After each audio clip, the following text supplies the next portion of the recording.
அந்த பாசத்தில் இருவருமே இணை பிரியாதவர்கள். நான் அதை பல ஆண்டுகளாக கண்கூடாக பார்த்து அனுபவித்தவன்.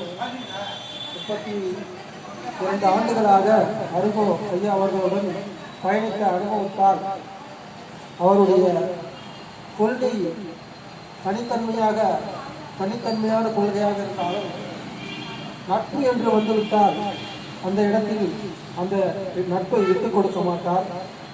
கொள்கையை தனியாக வைத்து விட்டாலும் மனிதர்களை பிரித்து பார்க்காத மாமனிதர்கள். அப்படிப்பட்ட இந்த அருகோ தமிழ் இனம் மொழி என்றுதான் வாழ்ந்தாரே தவிர அவர் உள்ளத்தால் யாருக்கும் எதிரி அல்ல. கருத்தால் தான் அவர் எதிரி என்பதை நம்மெல்லாம் கண்கூடாக உணர்ந்தது உண்மை. ஆகையால் அவர் எங்கிருந்தாலும் அவர் தமிழே மூச்சே அப்படி. அதே அவர் உயிர் நீத்த பிறகு கூட, அவர் உயிர் நீக்க 2 நாட்களுக்கு முன்னர் கூட அந்த தமிழ் தேசிய உணர்வைத்தான் ஊடகத்தாருக்கு தன்னுடைய கடைசி வார்த்தையாக எடுத்து உரைத்தார் என்பதை நான் நேரில் எழுதி பார்த்தவன். அவர் படுக்கையில் இருந்து எழுந்திருக்க முடியாத ஒரு நிலையில் இருந்த போது கூட இன்னார் வந்திருக்கிறார் என்பதை நினைவு கூர்ந்து அவர்களை வரவேற்று தன்னுடைய தமிழ் உணர்வை மறக்காமல் அவர்களிடம் பதிவு செய்திருக்கின்றார். ஆக மட்டும் அவர் தமிழ் ஒரு உள்ளமெல்லாம் தமிழ், அவருடைய உணர்வெல்லாம் தமிழ், அவர் வாழ்ந்ததே தமிழ். இந்த இனத்தை மீட்க வேண்டும், மண்ணை மீட்க வேண்டும், இப்படியாகத்தான் தன் வாழ்வை இந்த 70 ஆண்டு காலமாக பொது வாழ்க்கையில் கழித்திருக்கின்றார்.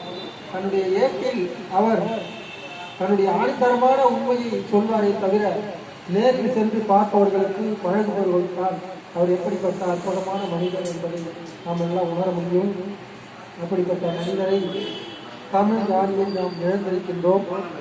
அவர் போல் நாமெல்லாம் வாழ முடியாது என்றாலும் அவர் விட்டு சென்ற அந்த தமிழை காக்க வேண்டும் என்கிற அந்த கொள்கையை நாம் கையில் எடுத்து இந்த நாட்டை தமிழ் வசப்படுத்துவோம், தமிழாக இருப்போம், தமிழ் இனத்தை மீட்போம், தமிழுக்காகவே வாழ்வோம். இளையோரிடத்தில் இப்படிப்பட்ட சான்றோர் பெருமக்களை, இப்படிப்பட்ட தியாகம் செய்த தமிழுக்காக வாழ்ந்தவர்களை நாம் எடுத்து அவர்களிடம் சென்றால்தான் அடுத்த தலைமுறைக்கு அது விதையாக அமையும்.